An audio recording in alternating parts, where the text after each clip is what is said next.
Assalamualaikum. Jadi kami di sini akan mendiskusikan bab 3 mata kuliah desain pembelajaran sekolah dasar. Ayo teman-teman. Ayo. Yang pertama kita akan membahas memantik kasus di Kelas dasar. S5. Ya, kelas 5. Baca apa itunya? Kasusnya. Nah, jadi di kasus kelas 5 ini, guru merancang pembelajaran berbasis project based learning, kampanye hemat air. Nah, aktivitas ini sudah menarik tetapi terjadi masalah. Yang pertama, ada beberapa siswa pasif dan tidak mau berbicara dalam kelompok.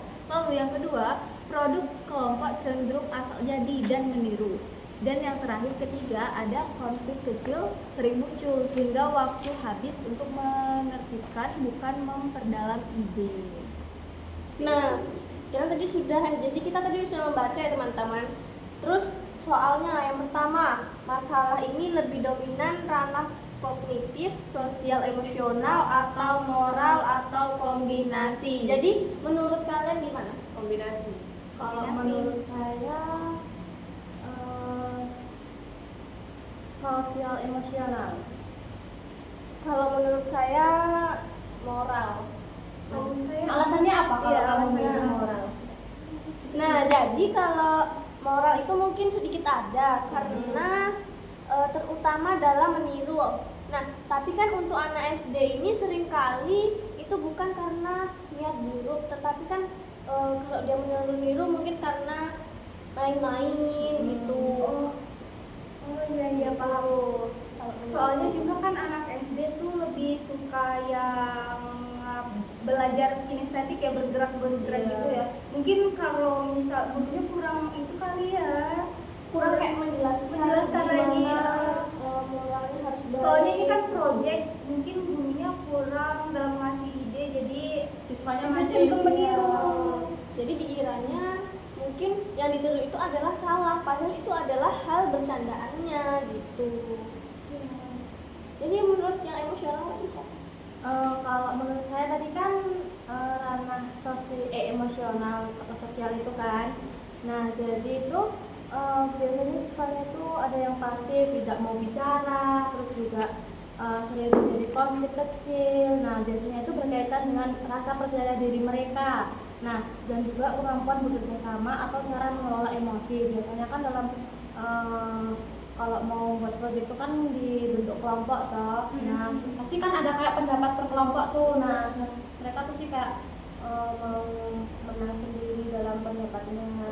Kan secara emosional. Mungkin ada juga yang cuma diem karena tidak ada ide, Iya, itu bisa juga. tidak mau memberi masukan, jadi kurang percaya diri.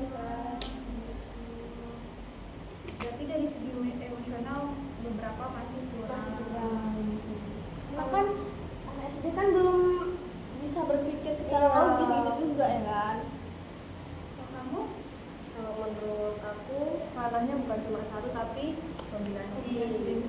Iya sih, bisa juga kombinasi. Karena bukan soal malas aja, tapi soal campuran kemampuan berpikir, kerjasama. Jadi semuanya tuh Ada moral, kognitif, sosial, kombinasi gitu. Nah, Jadi terus kognitifnya sendiri itu mungkin lebih ke karena mencontoh kali ya. Jadi Iya. mereka tuh tidak punya ide sendiri dan maunya tuh asal jadi. Nah, terus pertanyaannya kedua, data apa yang perlu dikumpulkan sebelum menyimpulkan siswa itu malas? Kalau aku sih mengecek pemahaman siswa dulu ya.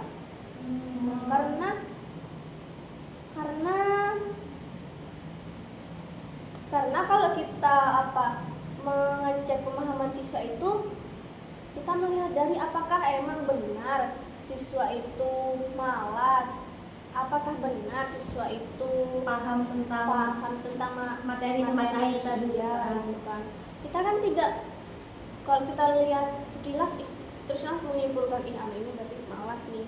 Padahal itu cuman bisa jadi mereka nggak paham. bisa jadi mereka itu nggak paham, terus mereka itu kayak kurang mengerti juga itu.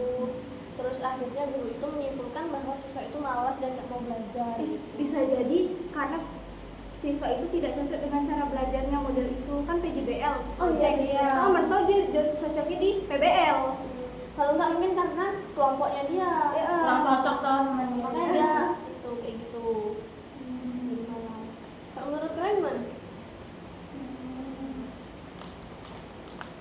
Kalau menurut aku kita wawancara singkat di bagian mana dia yang masih bingung. Iya.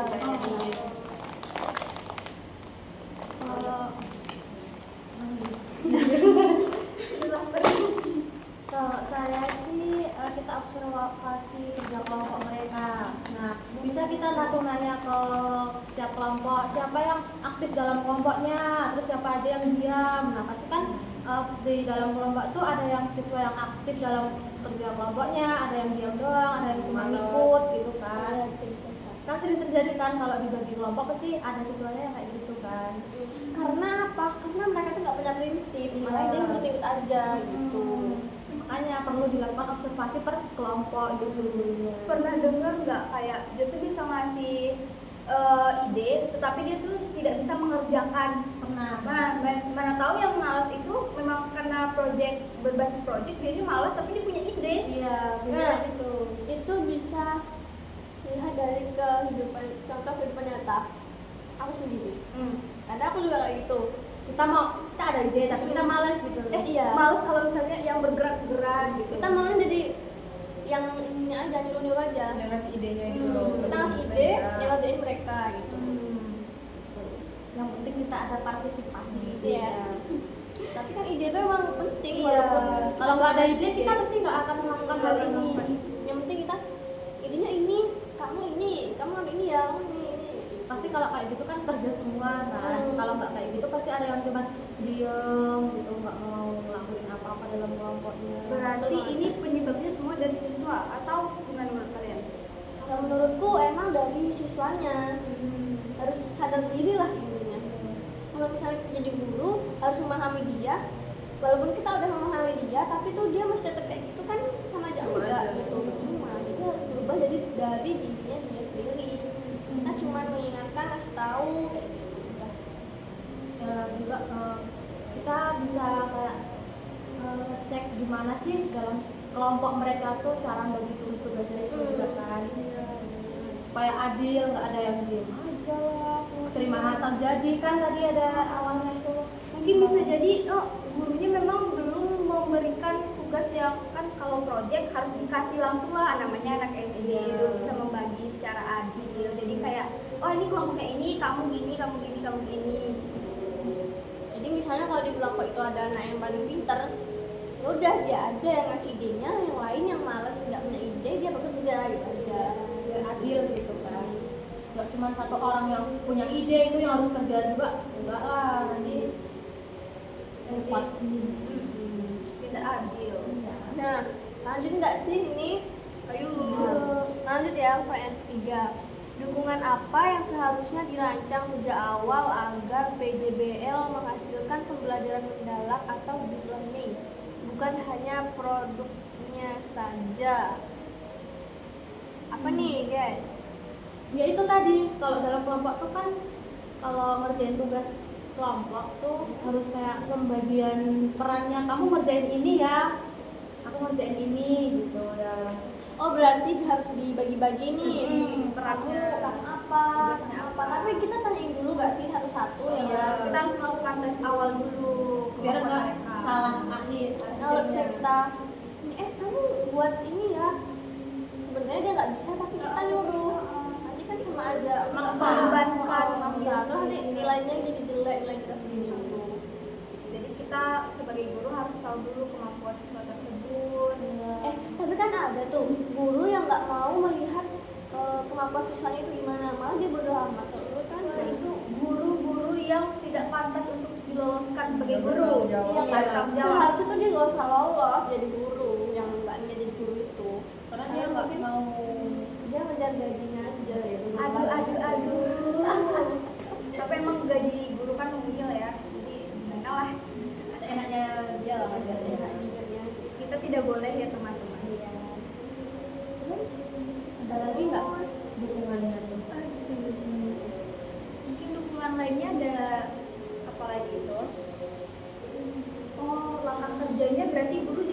dibuat secara rinci, secara bertahap juga biar efektif gitu.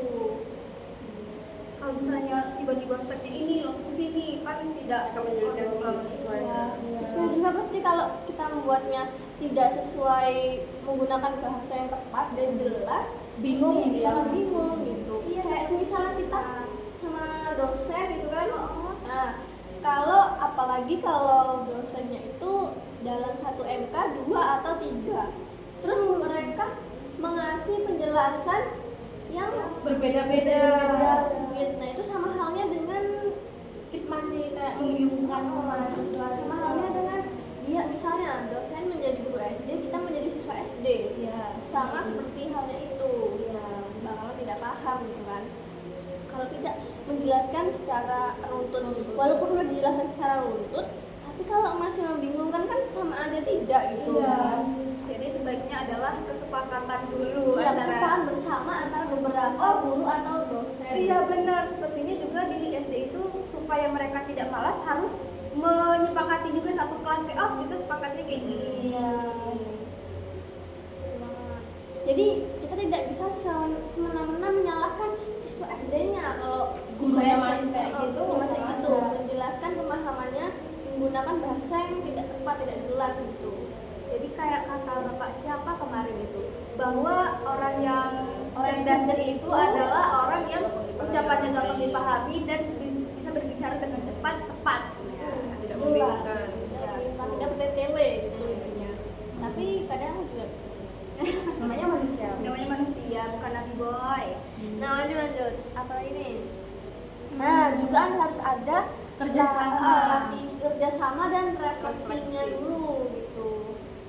Apakah dalam kelompok itu membuat proyeknya udah baik atau masih belum, kan kita harus merefleksi lagi kan tuh hasil akhirnya. Nah kalau belum kan sebagai guru kita masih kayak ngasih tahu oh ini kurang Perlu ini. diperbaiki.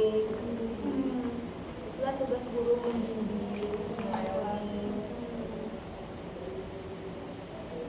bukan hanya ditelantarkan. Nah, kalau prosesnya diperhatikan pasti kan hasilnya juga memuaskan. Hasilnya juga memuaskan, terus siswanya mudah paham, cepat paham, terus bakalan enak gitu belajar selanjutnya gitu.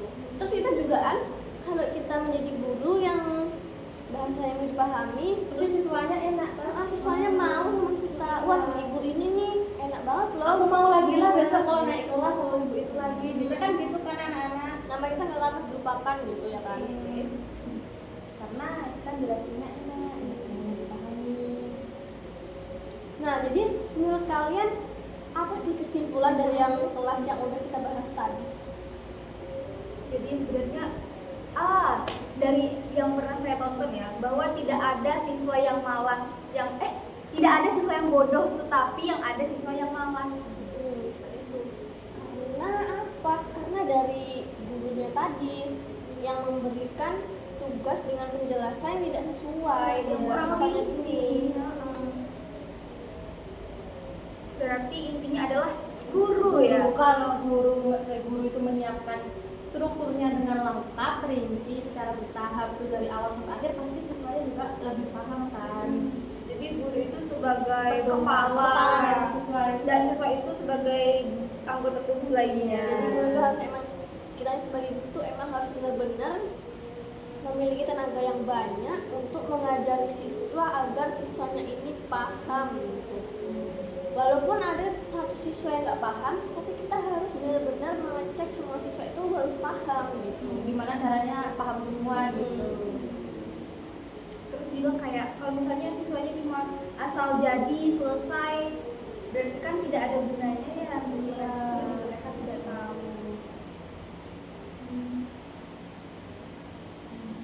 Iya nggak? Lampiran bab 3 kita lanjut. Iya. Ayo. Diskusikan. Iya.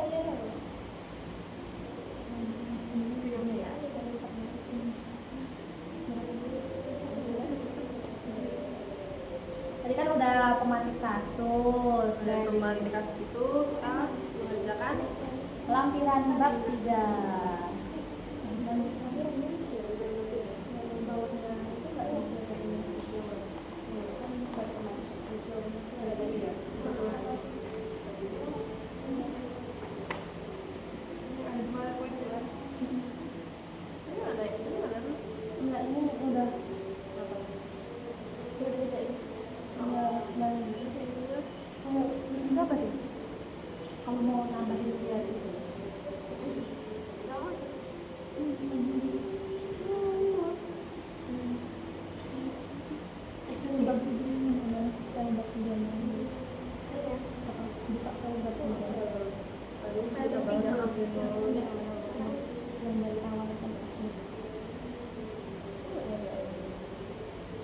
gimana jelasin dulu yang awalnya itu. Yang setelah kematian kasus itu juga yang menganalisis serta tidak sebagai fondasi besar. Mio.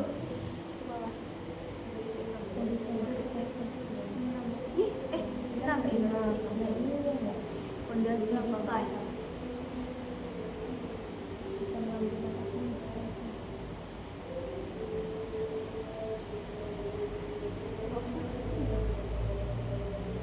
Tapi nggak apa deh.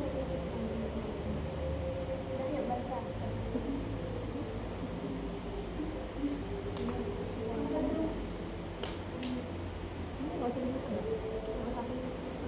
Jadi selanjutnya kita akan membahas mengenai analisis peserta didik sebagai fondasi desain. Intinya itu desain pembelajaran yang baik ini bukan soal modul yang rapi, tetapi soal apakah desain itu sudah cocok belum sama kemampuan siswanya Jadi dengan kondisi di kelasnya. Oh, Jadi kalau bikin modul itu kita tidak bisa sembarangan. iya sih emang bener sih. Pertama juga kita harus melihat dari capaian pembelajaran dulu gak sih? Karena kan capaian pembelajaran itu kan dari kurikulum gitu kan. Iya. Terus nanti kita buat tujuan pembelajarannya gitu. Terus nanti kita buat ATP-nya Iya, gitu. harus lulus gitu kan. Jangan kita kan harus melihat siswanya juga. Kalau tujuannya kayak gini, alurnya itu gimana? Cocok nggak ke siswanya kayak gitu. biar siswanya tuh tidak bingung dalam Biar siswanya itu udah paham kayak gitu.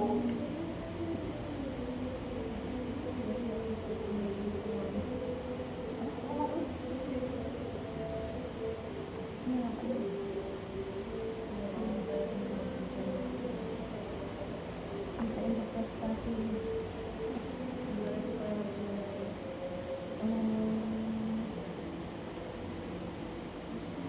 Jadi kalau tadi buat modul ya. Nah, kalau buat modul tuh kita juga harus tujuannya untuk penalaran. Terus menurut penalaran, tetapi aktivitas atau dukungan terlalu rendah, latihan prosedural atau terlalu tinggi melalui Ini yang harus gerakan. kita hindari dalam membuat modul. Jadi jangan terlalu Bahasanya kita jangan terlalu tinggi gitu nggak ya, sih? jangan terlalu rendah juga, jangan terlalu tinggi juga. Sehingga siswanya tuh bisa paham lah. Berarti Jangan terlalu rendah, jangan terlalu tinggi juga. Yang harus dihindari sebelum membuat desain ini. aktivitas dan dukungannya terlalu rendah.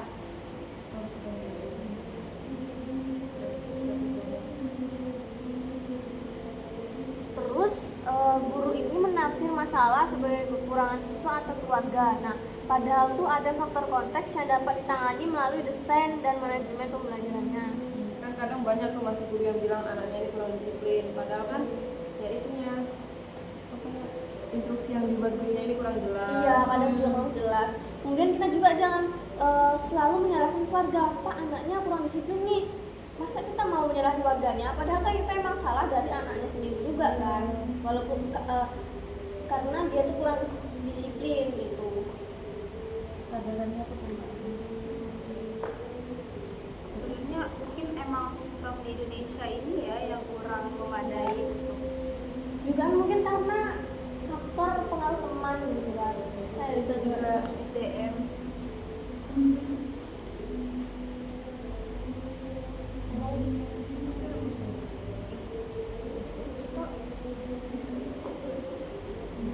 Kalian pernah dengar nggak? Kan jadi kurikulum di Indonesia ini kan deep learning pendekatannya. Nah itu kita ambil dari kurikulum di luar negeri ternyata teman-teman. iya. Baru dengar kali ini kamu bilang. iya serius. Nah, tapi jadi kenapa diambil kurikulum itu? Karena waktu yang di luar negeri itu kayak apa negaranya itu tuh mereka tuh memang setelah menerapkan itu bagus. Nah, Jadi negaranya itu ya? negaranya diterapkan di Indonesia, tetapi ternyata di sana itu semuanya itu sekolah memang hampir sama rata. Jadi kayak kalau di Indonesia kan mungkin di tempat terpencil itu SD-nya atau sekolahnya masih kurang aksesnya, terus juga fasilitasnya kurang, baik dan di sana tuh semua tuh sama rata, makanya ketika kurikulumnya di sana dibikin itu tuh sesuai, sedangkan di Indonesia tidak. Menurut kalian gimana? Jadi seolah-olah Indonesia itu kayak mengikut-ikuti aja gak sih? Tapi dia seharusnya kalau dia mau menerapkannya ke seluruh sekolahan Indonesia, dia itu harus ada observasi ke sekolah-sekolah Iya, kecil. Kayak nggak harus misalnya yang di kota yang di observasi gitu kan, itu kayak kan nggak ada misalnya kan. di Papua tuh. Heeh. Walaupun di Papua itu orangnya kayak keras kepala, nggak mau sekolah atau gimana, seharusnya kan dia itu mengasih perhatian lebih ke daerah Papuanya itu. Walaupun di sana ada PKB-nya gitu kan. Juga kan Papua itu pengen merdeka sendiri gak sih punya wilayahnya. Iya, makanya mereka berhutang budi. Jadi sebenarnya memang mungkin sistem pendidikan di Indonesia yang salah, observasinya kurang. Bilangnya aja udah diperhatikan. Tapi Padahal yang pada di kenyataannya nyatanya itu belum ada, nggak penerapannya ada itu gitu nggak ya kan. ada. Sampai kita waktu sekolah masih kecil dulu itu kayak mana? Masih belum dibilangnya oh iya bakalan maju, bakalan sekolah fasilitasnya bakal bagus. Pada kenyataannya enggak. Atau jangan-jangan korupsi. Kalian denger nggak Apa? gubernur jadi siapa? Al-Hadis. Al-Haris korupsi uang stadion. Stadion itu yang dibangun baru itu. itu. Iya, katanya. Tapi itu jangan banyak banget gak sih orang-orangnya itu, jangan-jangan di Papua juga kan udah dibeli fasilitas uang, malah korupsi. Nah, benar, sebenarnya pemerintah kita itu yang bermasalah juga loh. Iya. DPR pendidikannya coba Tinggi-tinggi tapi tinggi apa? Siapa namanya? Yang jadi bukan satu lagi. Bahlil. IPK-nya 2,64 bisa jadi menteri. Nah, kita IPK tinggi 39. Malah Jadi apa? Guru honorer. yang gajinya nggak sama. ada loh sih Ya sekarang. udah ada. Kita jadi apa? Nggak jadi apa-apa. Aku ada. Cuma nggak sih gitu. Kecuali kita ada orang dalam kayak Bahlil.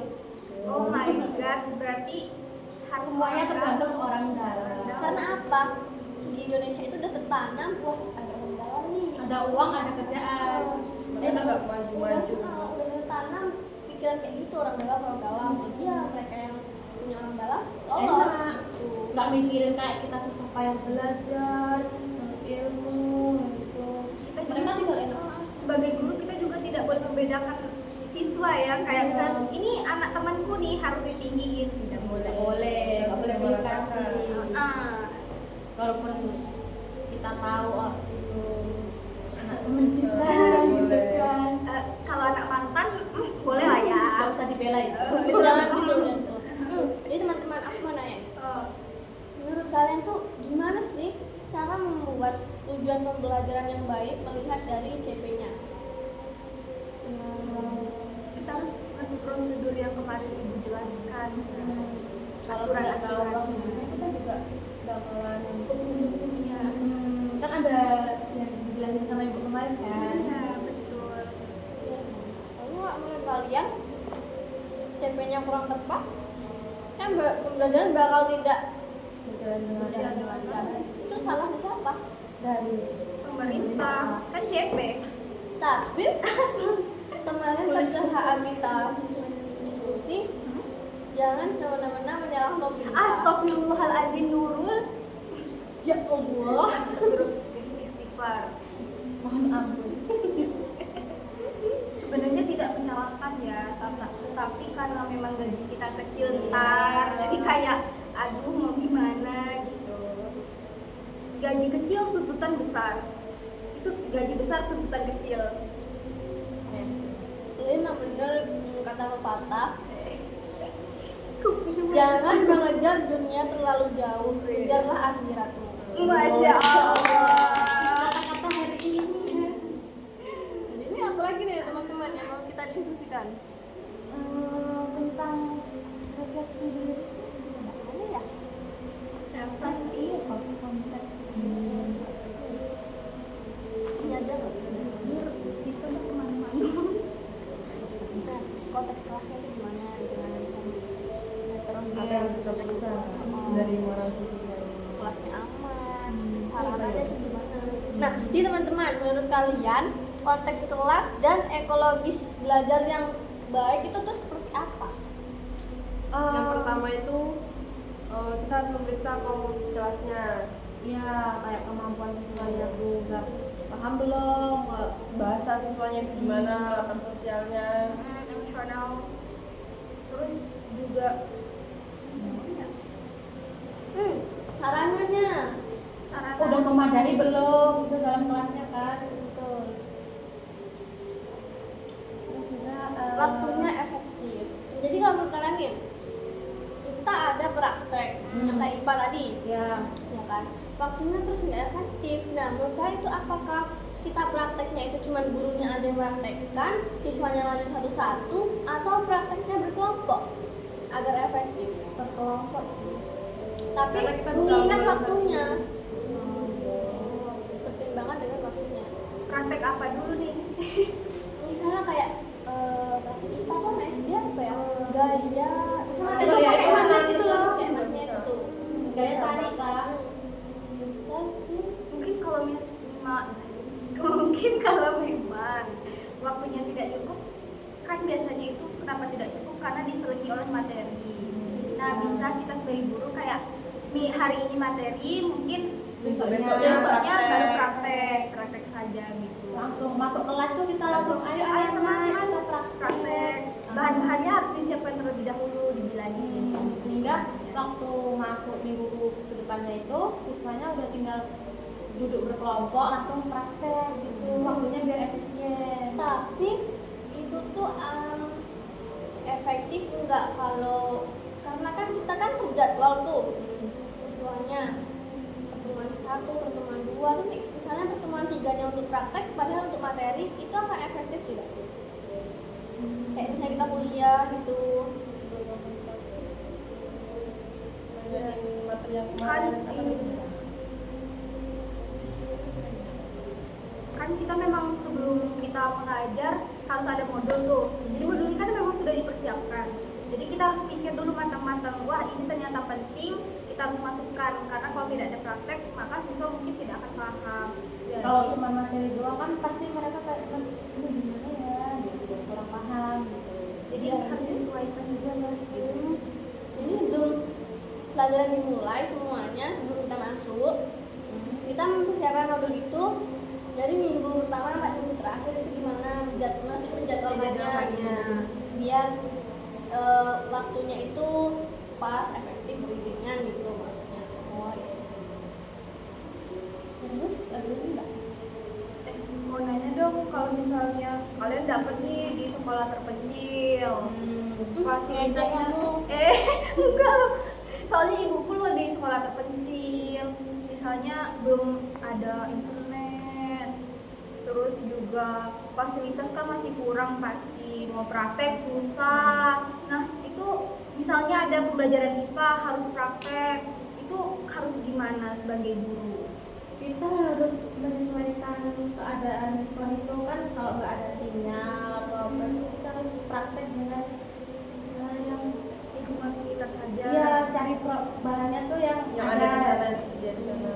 supaya Atau misalnya nggak ada bahannya nih, tapi ibu itu punya HP. Nah, ibu itu mendownload videonya dulu dari rumah. Kemudian apa aja nih persiapannya untuk bisa praktek untuk siswa. Nah, ibunya itu aja lah yang mempersiapkan dari rumahnya. Terus kita bawa ke sekolah, anaknya suruh praktek. Kita buat kelompok pertama coba, kelompok kedua coba itu. Jadi nyobanya itu nggak langsung semuanya, satu kelompok itu. Oh, berarti sebagai guru kita harus mempersiapkan bahan-bahan untuk misalnya ada praktek, kita harus menyiapkan juga. Wah, ribet ya jadi guru. ekstra Emang ribet banget sebenarnya di guru, apalagi kita harus memahami siswanya, itu kan tambah ribet juga. Terus juga kalau misalnya kayak gitu, biasanya dananya keluar kan ya teman-teman? Apa? Dana. iya itu pasti dana kita pribadi, nggak dari gaji itu kan cuma dikit ya. Atau emang sekolah itu harus memfasilitasi. Mau gimana? Tapi kan sekolahnya itu masih kayak kurang Akses. Pertama kita laporkan dulu, buat laporan kita laporkan, terus nanti dan itu akan turun. Emang Kalau nggak semudah turun itu? gimana? Kalau nggak turun Semudah itu. Biasanya pemerintah tuh cuek. Ya udah kita terpaksa membuat sendiri. Bahkan MBG pun belum hadir di Iya. sana. Banyak sekolah yang di pelosok-pelosok itu masih belum ada yang datang. Padahal sebenarnya mereka butuh ya sebenarnya. Kita sebagai mahasiswa harusnya Harus butuh butuh loh. juga. Karena presidennya di sana, Gril, bukan di sini. Iya. Iya itu. Aduh. Menteri-menteri. Jadi memang benar ya ada yang bilang kayak jadi guru itu kita tuh harus apa ya, bukan mengejar gaji seperti itu, tapi mengejar apa ya? Mengejar apa ya? Intinya jadi guru itu adalah hal yang paling mulia. Iya, mengejar kemuliaannya. Betul. Karena jadi guru itu disegani lah ya sama orang-orang lumayan. Yang gaji misalnya apapun yang guru lakukan, terus hal itu membuat baik, pasti akan mulia hidupnya. Amin. Atau mendapat pahala secara terus-menerus, atau malah pahala jariah dibawa sampai meninggal. Kan pahalanya misalnya nih, aku ngasih tahu kamu mengajarkan Al-Quran, atau mengajarkan memasak, atau mengajarkan infak gitu kan. Terus kamu terapkan setiap hari, setiap minggu, terus kamu ajarkan lagi ke sini. Nah, terus pasti pahalamu itu akan mengalir dari orang yang telah kamu ajarkan gitu. Karena orang yang diajarkan juga ingat, wah aku diajari infak sama dia, berarti harus gini. Jadi itu akan menjadi amal jariah kita. Terbaru menekankan informasi dan implementasi kurikulum merdeka paling lambat tanggal sehingga kuota kurikulum didapatkan melalui kesiapan sekolah dan suatu kelas. Waduh.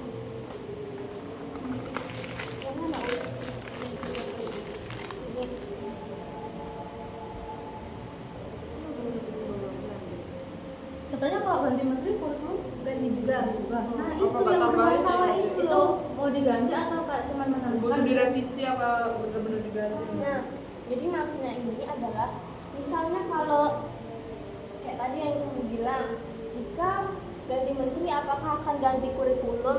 Nah, itu pasti akan mempengaruhi kesiapan sekolah dan praktikulasinya, dugaan gurunya, dugaan siswanya akan memulai dari nol lagi gitu. Iya. Seharusnya yang seharusnya melanjutkan ini malah diganti Diulang dari ulang. awal lagi. Nah, jadi itu akan mempengaruhinya.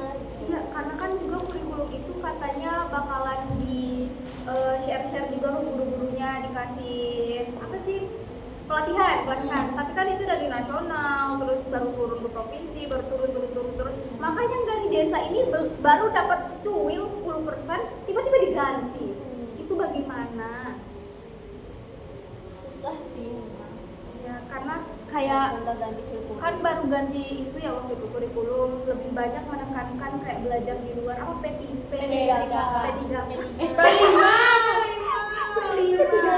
P5 itu kan lebih banyak praktek.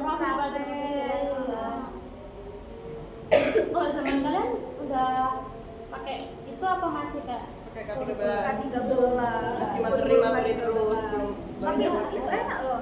Juga kalau kurikulum merdeka ini buku anak itu tebel-tebel coy. Oh iya. Segini. Kalian pernah lihat gak Pelajarannya juga lebih ini nggak sih susah daripada zaman kita di TikTok kemarin. ada ibu-ibu bilang bahwa pelajaran anaknya itu kayak setara dengan pelajaran CPNS. Iya. Yang bener. apa nggak semakin pusing itu anak SD? Itu kelas 1. Bagian kelas antara 1 sama 2. Nggak sesuai dengan kemampuan siswa yang bikin ininya. Padahal di SD itu harusnya mengenali konsep dasar, misalnya matematika harus bisa berhitung. Ntar kalau misalnya langsung bisa pembagian kan ribet, dia belum bisa berhitung tiba-tiba disuruh pembagian. Ya, misalnya juga kalau dikasih dia belum paham bagi-bagian, terus belum paham. Oke. Kita langsung masuk ke lampiran bab 3. Nah, pada lampiran 3A ini kita akan mengisi yaitu tentang berbasis data observasi. Nah, jika kita belum ada datanya nyata, kita gunakan asumsi yang explicit. Nah, yang pertama itu ngambil kelas fase C, itu kelas 5. Nah, mapelnya itu matematika. Topiknya tuh kita tentang pasar mini, simulasi jual beli gitu. Nah, sumber lihat yang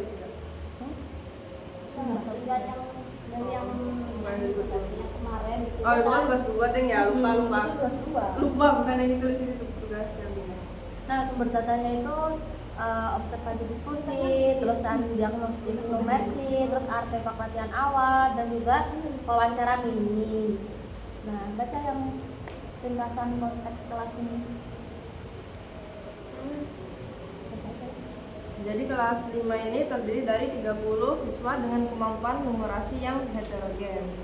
Sebagian siswa masih keliru dalam operasi hitung campuran dan konsep pengembalian. Partisipasi dalam kerja kelompok belum merata, beberapa siswa cenderung dominan sementara yang lainnya itu pasif. Konflik kecil muncul saat pembagian peran. Terus waktu efektif pembelajarannya ini cukup dengan dukungan papan tulis dan juga lembar kerja cetak kayak LKPD gitu ya. Oh iya nggak sih LKPD? Ya. Terus komposisi kelasnya ini? Terus komposisinya kelasnya itu heterogen kan sesuai dengan kemampuan siswanya. Terus variasi, ada yang literasi bahasa gitu. Terus sesuai dengan kebutuhan kan, kebutuhannya misalnya emosionalnya kurang, ada yang kurang jelas, terus ada emosionalnya yang tinggi, ada yang rendah gitu, ada yang emosionalnya menonjol, ada yang enggak gitu. Jadi intinya itu siswa kurang percaya diri dalam menghitung. Iya, Di biasanya depan kan ada gitu siswa ya? yang mau menghitung kayak dikasih tugas tuh ngitungnya percaya dirinya tuh ngitung sendiri gitu toh, nggak mau kayak kan ada kayak dia nanya. Biasanya kan kalau iya Ya kan anak SD, kita aja kadang kalau presentasi di teman depan kan kadang malu kan. Sama halnya dengan SD. Jadi anak SD ada yang pasif. Pembagian perannya ya yang kurang.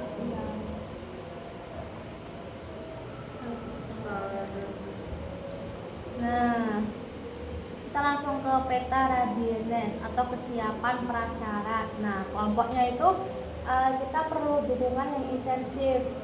Bisa kayak dibuktikan dengan kayak biasanya kan ada siswa yang salah menghitung kembalian dan diskon.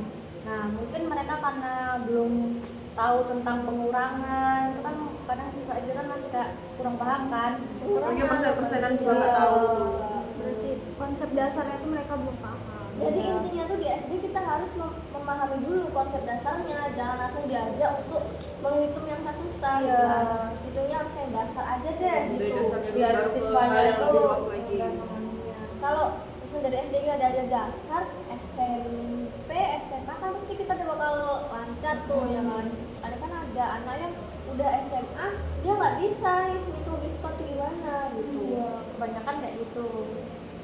Karena dia sebenarnya nggak diajari dasarnya. Iya, langsung ke yang lebih Inti. Intinya itu. Nah terus kenapa mereka tuh bisa tetap lolos di tahap di kelas tersebut padahal sebenarnya mereka belum bisa. Belum mampu untuk ke tahap kelas selanjutnya lagi. Karena sebenarnya ya udahlah gitu kan. Kasian Lolosin juga, aja lah. kasian juga kalau mau dia nggak dilolosin, kasian gitu kan. Jujur ya kayak gitu ya guys. Jadi kayak kalau yang belum bisa ya udah belum bisa, yang udah bisa ya udah bisa kayak gitu. Ya itu, ya udah aku bilang karena gurunya itu udah tertanam pikiran seperti itu. Gurunya saja.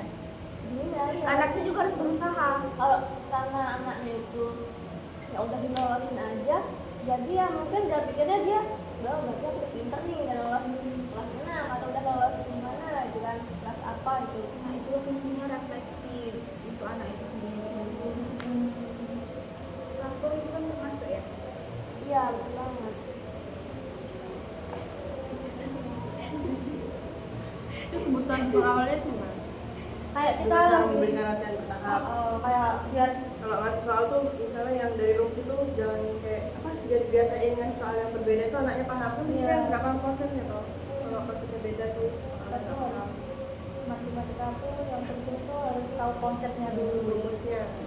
Kalau kita cuma hafal saja tapi nggak tahu konsepnya tuh pasti kita nggak bisa ngajarin. Iya, dikasih soal Masalah berbeda. pelajaran MTK yang paling utama itu. Kalau kemarin kan ada tuh pas kita belajar matematika, ada yang nanya kalau misalnya kita ngasih soal terus kita ngasih nih cara langkahnya seperti ini, tetapi dia mengerjakannya dengan cara yang berbeda, tapi jawabannya yang tepat, itu kalian gimana? Kalau menurutku nggak apa-apa sih. Berarti pemahamannya dia udah di luar dari apa yang udah kita jelaskan. Gitu. Kalau ada rumusnya ini, dia menggunakan rumus lain. Tapi asalkan benar gitu. Nah, berarti pemahaman dia tuh udah lebih dari itu. Udah bagus. Berarti sudah benar-benar paham. Karena kan hal yang berarti kita tuh sudah paham adalah ketika kita menjelaskan hal tersebut dengan bahasa kita sendiri. Tapi ya, walaupun kita menjelaskan menggunakan bahasa kita sendiri, kadang tuh juga teman-teman yang lain ada yang nggak paham. Mungkin itu apakah salah pemikirannya dia atau salah kita? Kayaknya memang karena pemikiran kita berbeda-beda ya. Mungkin pemikiran kita sudah sampai sini, tetapi sudah sampai sini, mereka masih di sini. Ya bagaimana bisa sampai? Gitu. Karena dari contoh yang tadi, matematika yang belajar di SD itu kan sangat tidak relevan kan guru yang mengajarinya itu juga terjadi sama saya gitu. Jadi pada akhirnya saya pun sampai sekarang jadi males MTK, jadi nggak suka MTK gitu. Karena kebanyakan orang nggak suka MTK, padahal MTK itu dalam kehidupan sehari-hari pasti selalu ada. Pasti selalu ada. Kayak kita Padahal belajar, MTK itu penting, tapi salahnya gurunya mengajarkannya nggak benar. Jadi ya itu saya kayak gini sekarang. Iya, nggak suka bener. MTK. Soalnya saya pernah di SMA belajar fisika gitu. Jadi kayak bilang apaan sih belajar ini, kan nggak ada kaitannya dengan kita gitu. Karena gurunya itu tuh ngajarin kita tuh hanya sebagai proseduralnya saja. Jadi itu mereka tidak mengaitkan ke kehidupan nyata. Misal gaya gerak, padahal kan kita bisa kita hari. belajar itu Padahal emang fisika itu memang penting banget. Jadi emang mungkin gurunya perlu mengajarkan kayak kenapa kita perlu belajar ini, karena di dalam kehidupan nyata kita tuh memang harus dituntut untuk tahu oh ini tuh ini gitu. Iya. Nah, gitu.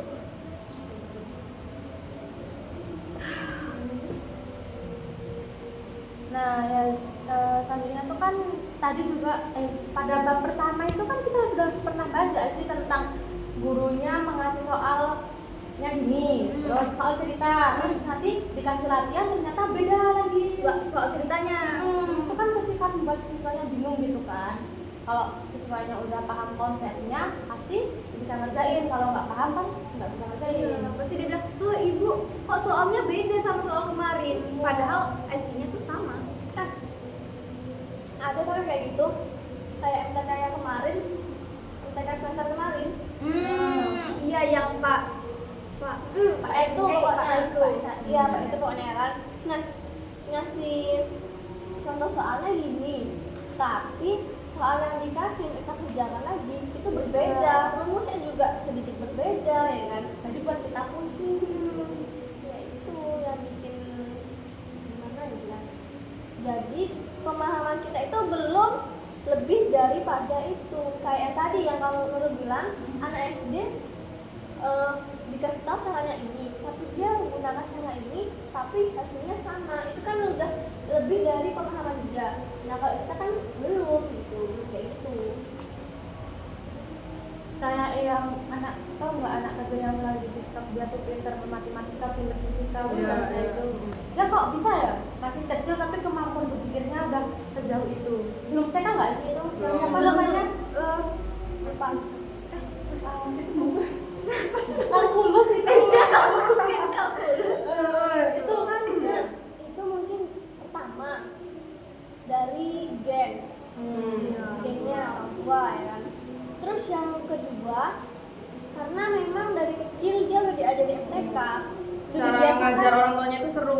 Iya, jadi walaupun dia nontonin handphone tapi isinya tuh MTK gitu, belajar itu. Iya, jadi parenting itu memang benar-benar penting. Jadi dia tuh Siapkan emang dengan matang. dia tuh emang udah siap jadi ibu untuk mendidik anaknya, jadi udah siap menikah, terus udah siap jadi ibu, ayah dan ibu untuk mendidik anaknya. Nah jadi itulah hasilnya, anaknya jadi pintar MTK gitu. Kalau dia hari libur aja dia mau les gitu loh. Kayak mau tetap ke sekolah padahal teman-temannya nggak ada yang masuk kan hari libur. Iya, disuruh ke mall malah mau aku mau les. Lalu yang sebenarnya les itu penting juga ya. Ya kan tambahan waktu untuk belajar itu kan. Tapi sesuai minat dan bakat anak. Kalau dipaksakan juga nggak bisa. Kayak ceritanya Bapak Amir Mansyah yang main cerita tuh,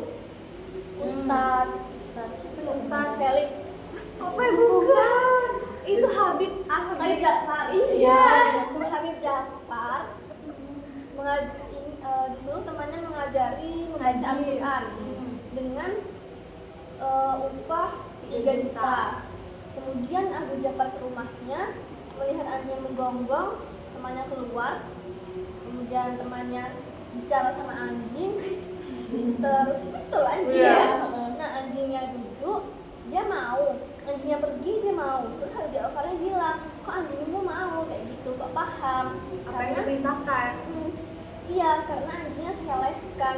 Berapa gajinya? 15 juta. Ya, mending mengajari anjing aja daripada mengajari orang ngaji, karena gajinya cuma 3 juta. Sedangkan les anjing 15 juta, mending les anjing. Gajinya gede. Nah, jadi anjing ada dilesin, masa besok kita punya anak nggak dilesin kan? Tapi emang sesuai budget ya kan, walaupun apa aja. Tapi kan kalau sebenarnya kita emang udah niat itu mau mengeleskan anak kita, ya kita harus kerja keras gitu. Pasti diusahakan lah. Usahakan Persiapkan gitu ya kan. kita juga harus mengusahakan diri kita sendiri. Jangan sampai ketika kita belum siap ekonomi, mental, emosional, semuanya kita mau punya anak. Itu nggak bisa. Jangan juga belum umur, belum uang belum ada, kuliah belum selesai, pendidikan belum ini. menikah. Tuh udah Sebenarnya menikah boleh asal jangan punya anak dulu. Enggak. kan udah siap semuanya lah. Dari material apa menikah itu boleh, asalkan kamu punya uang gitu. biar nggak menyusahkan ini. Iya. Untuk mempersiapkan semua. Misalnya nih, kamu punya uang, pasti kan udah siap nikah kan? Kalau jodohnya belum ada belum. Enggak. Misalnya cowok tuh masih ada uang tuh dia udah siap nikah. Iya, Yang penting kalau tuh cowok. udah ada modal untuk membiayai kedepannya lah gitu. Kalau Tapi- cuma cinta doang mah siapa yang mau? Pemikiran cowok lo nggak kayak gitu dia udah punya uang pasti. Iya, kalau di kampungku ya, misalnya nih dia udah punya pacar, nah terus dia punya uang banyak kan, dia itu udah kayak mempersiapkan, wah bisa aku mau nikah nih, mau lamar ini nih, aku beliin cuci bunga gitu kan, mempersiapkannya dulu. Oh, planning. Diikat dulu gitu apa? Enggak, Oh. planning dulu, planning. Nah, nanti dia baru diskusi sama ceweknya ini. Kalau emang ceweknya nggak mau, Nikah sama yang lain. ya enggak, kalau dia nggak mau, nah dia nih menunggu ceweknya lah Sampai dia mau. siap. Jadi kalau dia nggak mau, ya enggak, aku nggak mau. Udah lah kita putus gitu. Ya nggak gitu juga kan, berarti si cewek ini nih juga lagi mengumpulkan niatnya untuk jadi ibu, Seorang punya istri. anak, gitu. Ketika mengurus suami, gitu kan. Kan harus siap semua nggak sih? Enggak, kalau suaminya selingkuh juga gimana gitu. No lah, nah maka dari itu kenapa perempuan itu disuruh untuk memilih? Kan banyak yang, jadi perempuan jangan pilih-pilih. Iya. Padahal udah dipilih aja masih salah pilih. Nah betul. karena itu, karena mungkin kadang ada laki-laki yang belum siap emosional mentalnya sehingga ada puber kedua. Ya, kita Yes, lanjut ke sini. Enggak, jangan kan laki-laki muda yang puber. Laki-laki tua. Juga puber. Iya, karena mereka belum merasakan kesenangan waktu muda. Contohnya WLC. Oh ya. Banyak di Ada juga yang sampai meninggal dalam kamar tuh akibat nyewa ini. Itu mana yang meninggal di depan kamar? kamar panjang. Tapi itunya disuruh langun. Meninggalnya. Di hotel dia bang. Jadi Bangkok. Nah, maka dari itu teman-teman, kita meninggal itu sesuai dengan kebiasaan kita. Makanya langsung kebiasaan yang baik-baik. Iya, kebiasaannya nyewa LC. Oh, juga ya. Ini kapan LC? Ini kapan apa? Kembali ke laptop. Catatan itu. Catatan sosial emosionalnya. 6 siswa. Dalam tadi kan ada 30 siswa kan? Iya. Nah, 6 siswanya itu ada yang cenderung pasif dalam diskusi kelompoknya. Pasti cuma diam, memperhatikan atau membayangkan yang lain. Penting nengok Iya, gitu. yang penting Yang penting masuk, nyimak udah. Iya, tapi kadang ya guru ini melihat siswanya yang penting masuk. Pahamnya nanti dulu lah gitu. Nah, oleh sebab itulah kenapa siswanya itu banyak yang nggak paham.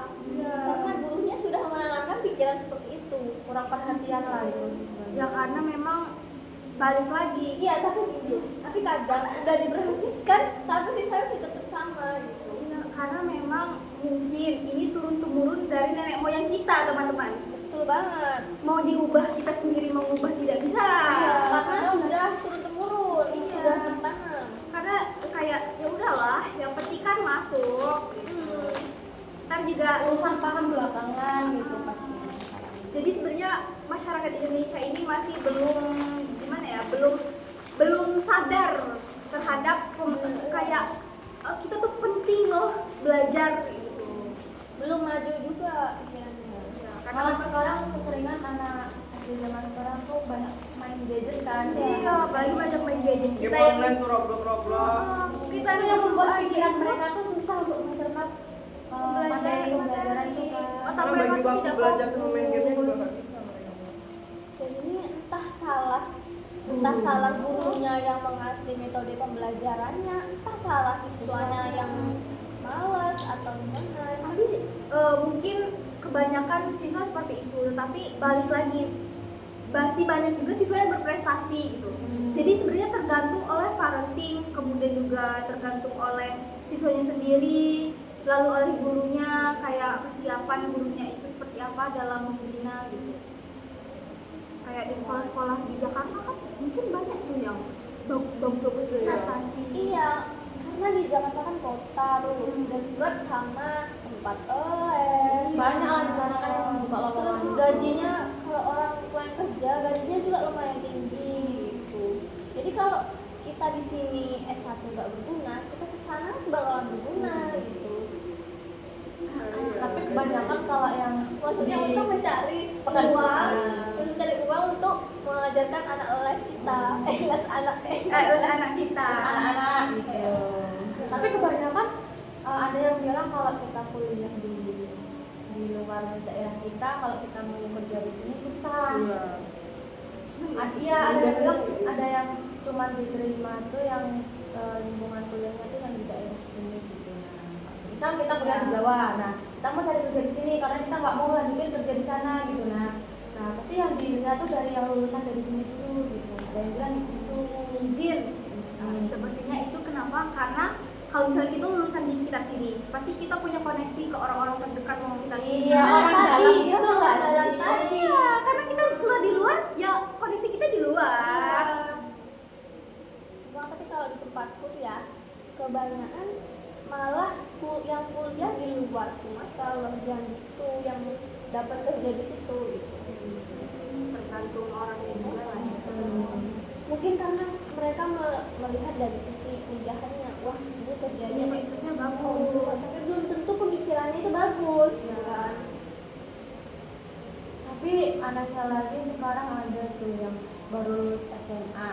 Jadi ya karena orang dalam lagi lah, dia udah bisa ngajar ke SD. Itu gimana itu perasaan? Dia belum kuliah, belum apa-apa, belum S1 itu. Dia udah bisa ngajar ke SD itu.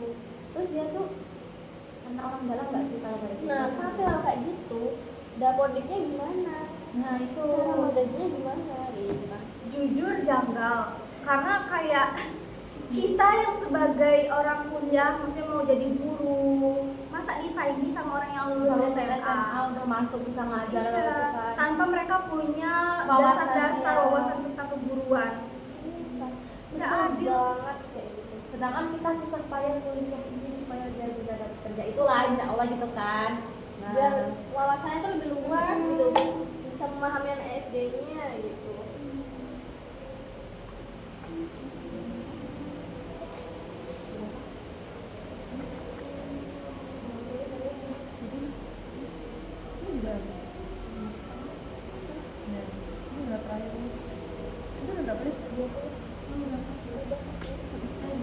Nah, mungkin kita akan bahas lagi terkait sarana ya. Sarana prasarana kan sekolah di Indonesia belum merata fasilitasnya. Masih banyak kekurangan fasilitas dan tidak terlihat oleh karena yang dilihat cuma yang ada di kota sana. pemerintahnya malas masuk ke Padahal seharusnya Diprioritaskan kan pelosok. yang pelosok itu. Tapi mungkin kenapa yang diprioritaskan di sana? Karena di sana itu pemikirannya tuh lebih jernih gitu. Mereka tuh sudah tahu, wah di sekolah ini sudah ada bibit-bibit berprestasi, maka yang kita biayai di sini saja gitu. Iya. Itu pemikiran yang rada-rada sih sebenarnya. Ya, begitulah sekolah di Indonesia. Nah, jadi teman-teman, kita kan udah membahas semuanya dari awal sampai akhir nih. mulai dari pemantik kasus sampai tugas Lampiran tadi. Jadi, Gimana? jadi gimana kalau kita buat refleksi? ya 3 menit waktunya ya 3 menit atau 5 menit? Sekitar ya Sekitar sekitar 3 antara sampai itu 5 terus lah. selesainya Ya. tutup dulu nih Taruh sama ini.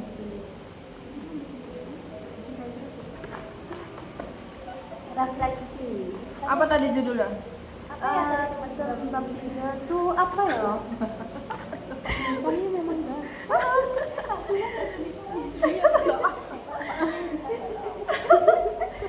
Apa nih judul? Bukan fondasi itu kasus kelas SD. Iya Kita bacain dong. kan? Aduh, nulis tempat lain. Oh, tentang karakteristik peserta didik. Ya, karakteristik. Peserta didik. Ayo kita buat refleksi. Jadi, hal yang kita pelajari hari ini adalah bagus banget Nulis mau. tanggal berapa tanggal 13. 13.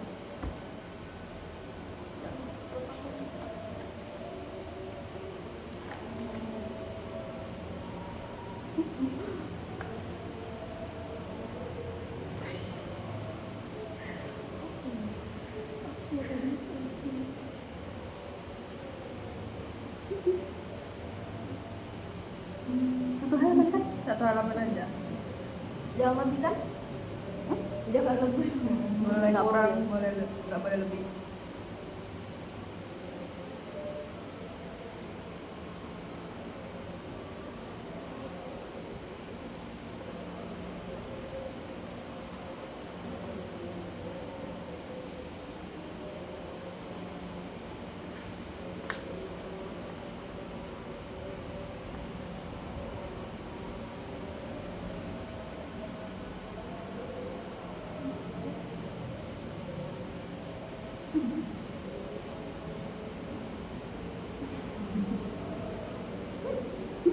aku harus ngeliat sendiri sama kuat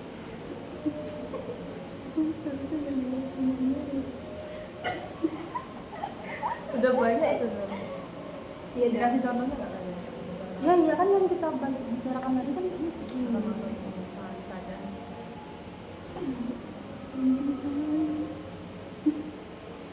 boleh ketawa. Berapa menit tadi?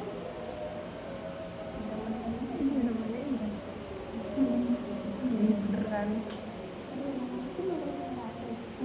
ayo Khairatul Fadliyah dari kata ya. kan tidak aman ya Apa lagi ya? Jangan lupa yang lampiran tadi yang kita diskusikan. oh iya Banyak banget tau gak sih gitu ya kan? Intinya aja yang di hari.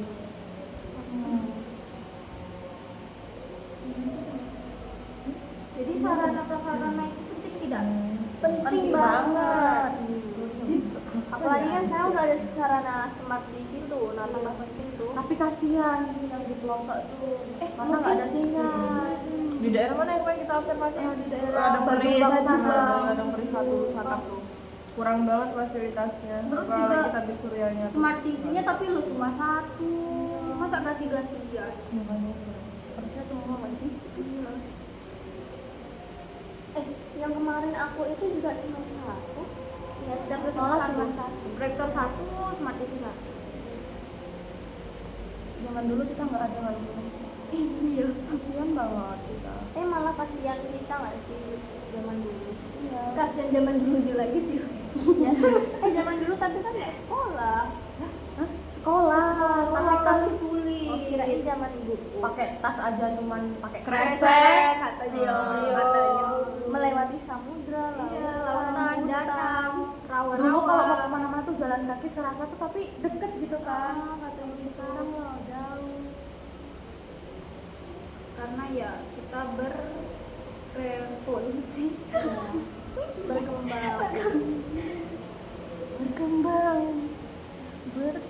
Perkembangan digital. Kalian udah dapat banyak ya? Baru lumayan.